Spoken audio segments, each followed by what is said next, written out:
మాజీ మంత్రి అంబటి రాంబాబు ఇంటిపై దాడి ఘటనపై ఏపీ హైకోర్టు సీరియస్ అయింది. అంబటి భార్య విజయలక్ష్మి పిటిషన్పై హైకోర్టు తీర్పునిచ్చింది. హౌస్ మోషన్ పిటిషన్పై విచారణ చేసి ఆదేశాలు ఇచ్చింది కోర్టు. అంబటి కుటుంబానికి 24 గంటల భద్రత కల్పించాలని ఆదేశించింది. శాంతి భద్రతలు అదుపులోకి వచ్చే వరకు సెక్యూరిటీ కల్పించాలంటూ కూడా హైకోర్టు ఆదేశించినటువంటి పరిస్థితి. దీనిపై మరిన్ని అప్డేట్స్ మా కరెస్పాండెంట్ భరత్ అందిస్తారు. భరత్, ఏ విధంగా చూడాలి హైకోర్టు ఆదేశానికి సంబంధించి? రాష్ట్రంలో పరిస్థితులు అదుపు తప్పిపోయాయి, మేము ఉండేటువంటి పరిస్థితులు లేవని వైసీపీ నేతలు చెప్తున్న పరిస్థితుల్లో అంబటి రాంబాబుకు సంబంధించి సెక్యూరిటీకి సంబంధించి ఇచ్చినటువంటి ఆదేశాలు అప్డేట్స్ ఏంటి, ఏ విధంగా చూడాలి? Good evening Murali. ఏదైతే మాజీ మంత్రి అంబటి రాంబాబు ఇంటి దాడి ఘటనపై అయితే మాత్రం హౌస్ మోషన్ ఎవరైతే అంబటి రాంబాబు భార్య విజయలక్ష్మి హైకోర్టులో పిటిషన్ దాఖలు చేసినటువంటి నేపథ్యంలో హైకోర్టు చాలా సీరియస్ అయినటువంటి పరిస్థితి అయితే కనిపిస్తా ఉంది. హౌస్ మోషన్ పిటిషన్ విచారణ అనంతరం కూడాను అంబటి రాంబాబు కుటుంబానికి సంబంధించినంత వరకు 24 గంటల పాటు భద్రత కల్పించాలని, శాంతి భద్రతలు అదుపులోకి వచ్చేంత వరకు కూడా వాళ్ళ ఇంటికి సెక్యూరిటీ కల్పించాలంటూ కూడా హైకోర్టు సంచలన తీర్పునిచ్చినటువంటి పరిస్థితి కనిపిస్తా ఉందో చెప్పొచ్చు.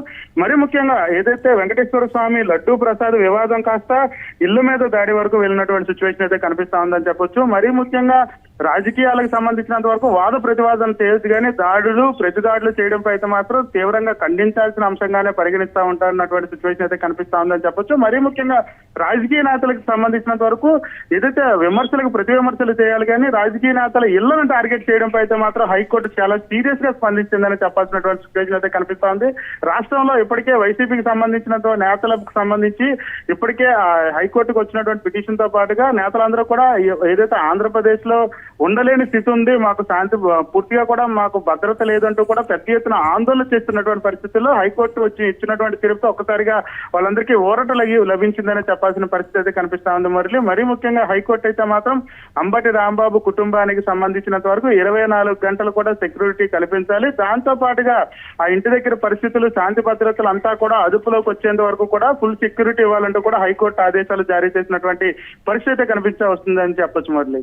రైట్, అంటే దీనికి సంబంధించి ఇతర వైసీపీ నేతలు ఇళ్ల వద్ద కూడా సెక్యూరిటీ కల్పించాలని కూడా కొన్ని ఇన్ఫర్మేషన్ వస్తోంది. పిటిషన్లు దాఖలు చేయాలనేటువంటి ఆలోచనలో వాళ్ళు కూడా ఉన్నారనేటువంటి మాట. నిన్న అంబటి, అలాగే ఇవాళ మాజీ మంత్రి జోగి రమేష్ తర్వాత ఎవరు అనేటువంటి ప్రశ్నలు కూడా ఉత్పన్నమవుతున్నటువంటి నేపథ్యంలో ఇళ్ల దగ్గర ప్రైవేట్ సెక్యూరిటీ కావచ్చు, వైసీపీ నేతలు కూడా కొంతమంది కార్యకర్తలు అక్కడ వారి ఇళ్ల వద్ద ఉన్నటువంటి ప్రస్తుత పరిస్థితి, దీన్ని ఏ విధంగా చూడాలంటారు భరత్? మరీ ముఖ్యంగా ఏదైతే వైసీపీకి సంబంధించినంత వరకు కూడా గత ప్రభుత్వంలో అధికారులు ఉండేటటువంటి పరిస్థితి, అధికారం కోల్పోయిన తర్వాత కూటమి ప్రభుత్వం అధికారంలోకి వచ్చిన తర్వాత వెంకటేశ్వర స్వామి లడ్డూ ప్రసాదానికి సంబంధించినంత వరకు నెయ్యి కలిసి అయిందంటూ కూడా సిట్ విచారణకు ఆదేశాలు జారీ చేసినటువంటి సిచ్యువేషన్. సిట్ విచారణకు సంబంధించినంత వరకు హైకోర్టుకు దాఖలు చేయడం, హైకోర్టులో నెయ్యికి సంబంధించినంత వరకు కొంత కీలకమైనటువంటి తీర్పు వచ్చేంత వరకు కూడా ఇరు పార్టీలకు సంబంధించి వాద ప్రతివాదనలు ఇప్పటికే జరుగుతున్నటువంటి పరిస్థితి. ఆ వాద ప్రతివాదనలు కాస్త ఫ్లెక్సీలు దాకా వెళ్ళింది, ఫ్లెక్సీల వివాదం కాస్త ఇళ్ల మీద దాడి దాకా దారి తీసినటువంటి పరిస్థితి. మరీ ముఖ్యంగా ఏదైతే అంబటి రాంబాబుకు సంబంధించినంత వరకు కూడాను ముఖ్యమంత్రి చంద్రబాబు నాయుడు పైన చేసినటువంటి వ్యాఖ్యలకు సంబంధించినంత వరకు కూడా అసభ్యకథ పదజాలంతో వ్యాఖ్యలు చేశారు. ఆ నేపథ్యంలోనే మేము దాడి చేశామంటూ కూడాను టీడీపీ నేతలు బహిరంగంగా చెప్తున్నటువంటి పరిస్థితి. అసలు ఏదైతే మాజీ మంత్రి అవడంతో మాజీ మంత్రి చేసినటువంటి వ్యాఖ్యలపైన ఖండించాలి, లేదనుకుంటే పోలీస్ కేసులు పెట్టాల్సినటువంటి పరిస్థితి ఉంటుంది.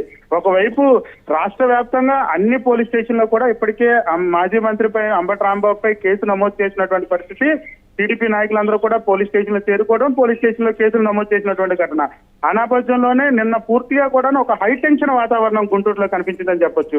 అంబటి రాంబాబు ఇంటి మీద దాడి, కార్యాలయంపై దాడి, ఇంటికి నిప్పు పెట్టడం, పూర్తిగా కూడా అక్కడంతా కూడా హై టెన్షన్ వాతావరణం నెలకొన్నటువంటి సిచ్యువేషన్. ఉత్తరాంధ్రలో కూడా కొంతమంది కీలక నేతల ఇళ్ల వద్ద ఆల్రెడీ భద్రత కూడా కల్పించారనేటువంటి సమాచారం కూడా అందుతోంది. దీనికి సంబంధించి ఏంటి అంటే అధిష్టానం ముందే చెప్పింది, మీరు వ్యక్తిగతంగా జాగ్రత్తలు తీసుకోండి, కార్యకర్తలను కూడా అలర్ట్గా ఉండండి అని కూడా వైసీపీ చెప్తున్నటువంటి పరిస్థితి ఉంది. అంటే ఆ స్థాయి పరిస్థితులు రాష్ట్ర వ్యాప్తంగా ఉన్నాయా అంటే దీనికి ఏం చెప్తారు భరత్? మురళి, వైసీపీకి సంబంధించినంత వరకు కూడాను పూర్తిగా రాష్ట్ర వ్యాప్తంగా కూడా గందరగోళ పరిస్థితులే ఉన్నాయి. ఏదైతే కూటమి ప్రభుత్వంతో వైసీపీకి సంబంధించిన నేతలకు సంబంధించినంత వరకు ఇళ్ల దగ్గర హై సెక్యూరిటీ కల్పించాలంటూ కూడా ఇప్పటికే స్థానిక పోలీస్ స్టేషన్లు కానీ స్థానిక ఎస్పీ ఆఫీసులు కూడా ఫిర్యాదు చేసినటువంటి ఘటన. అయితే మరొక వైపు అంబటి రాంబాబుకి సంబంధించినంత వరకు కూడాను సందర్శించేందుకు లేదా ఆయనకి సంబంధించి ఒకసారి పరామర్శ చేయడానికి వెళ్ళేటటువంటి నేపథ్యం కూడా ఉన్నటువంటి నేపథ్యంలో కొంతమందికి హౌస్ అరెస్ట్ చేసినటువంటి సిచ్యువేషన్. ఏదైతే రాజమండ్రి మాజీ ఎమ్మెల్యేకి సంబంధించినంత వరకు జక్కంపూడి రాజా గాని, ఆ జక్కంపూడి విజయలక్ష్మి గాని, అదేవిధంగా గణేష్ గాని హౌస్ అరెస్ట్ చేశారు ఉదయాన్న. అదేవిధంగా ఉత్తరాంధ్రకు సంబంధించినంత వరకు కొంతమంది నాయకులకు ఇప్పటికే 44 నోటీస్ ఇచ్చినటువంటి సిచ్యువేషన్ అయితే కనిపిస్తా ఉంది. అయితే మరీ ముఖ్యంగా వైసీపీకి సంబంధించినంత వరకు కూడా ఎవరైతే ఈ ప్రసాదానికి సంబంధించినంత వరకు కానీ ప్రభుత్వానికి ఎత్తి చూపేటటువంటి పరిస్థితుల్లో ప్రభుత్వాన్ని ఇరకాటం పెట్టేటటువంటి వ్యాఖ్యలు చేసే వాళ్ళపైన టీడీపీ నేతలు ఖచ్చితంగా టార్గెట్ చేస్తున్నారు. దీనికి ప్రతిఘటించాలంటూ కూడా అధిష్టానం నుంచి వాళ్ళకి ఆదేశాలు అందాయంటూ కూడా సమాచారం అందుతుంది. ఇప్పటికే కార్యకర్తలతో పాటుగా కీలక నేతలు అందరూ కూడాను సెక్యూరిటీ కల్పించాలంటూ కూడా మరీ ముఖ్యంగా వాళ్ళ ఇళ్లకు సంబంధించినంత వరకు కూడా ప్రైవేట్ సెక్యూరిటీని ఏర్పాటు చేసుకున్నటువంటి పరిస్థితి ఉత్తరాంధ్రతో పాటుగా మరియు దక్షిణ కోస్తా ప్రాంతాల్లో కూడా కనిపిస్తున్నటువంటి సిచ్యువేషన్ అయితే కనిపిస్తుంది. ఈ ప్రెజెంట్ అయితే మాత్రం ఈ వివాదం ఏదైతే లడ్డూ ప్రసాద్ వివాదం తారాస్థాయికి చేరింది. ప్రతి దాడులు జరుగుతున్నటువంటి పరిస్థితి. మరి ముఖ్యంగా వైసీపీకి సంబంధించినంత వరకు హైకోర్టుకు సంబంధించి ఏదైతే మాజీ మంత్రి కుటుంబం పైన దాడి నేపథ్యంలో హైకోర్టు ఇచ్చినటువంటి సంచలన తీర్పు కొంత వైసీపీకి సంబంధించి ఊరట ఇచ్చినట్టుగానే చెప్పాల్సిన పరిస్థితి ఉంది. మరి right, thanks for updates Bharat. ఇక అది ప్రస్తుత పరిస్థితి. మాజీ మంత్రి అంబటి రాంబాబు ఇంటిపై దాడి ఘటనకు సంబంధించి ఏపీ హైకోర్టు అయితే సీరియస్ అయింది. అంబటి భార్య విజయలక్ష్మి పిటిషన్పై హైకోర్టు కీలక తీర్పునైతే ఇచ్చింది. హౌస్ మోషన్ పిటిషన్పై విచారణ చేసి ఆదేశాలు ఇచ్చింది కోర్టు. అంబటి కుటుంబానికి 24 గంటల భద్రతకు సంబంధించి కల్పించాలని కూడా ఆదేశించింది. శాంతి భద్రతల అదుపులోకి వచ్చే వరకు కూడా సెక్యూరిటీ కల్పించాలంటూ హైకోర్టు కీలకమైన ఆదేశాలు ఇచ్చినటువంటి బ్రేక్ న్యూస్ చూస్తున్నాం.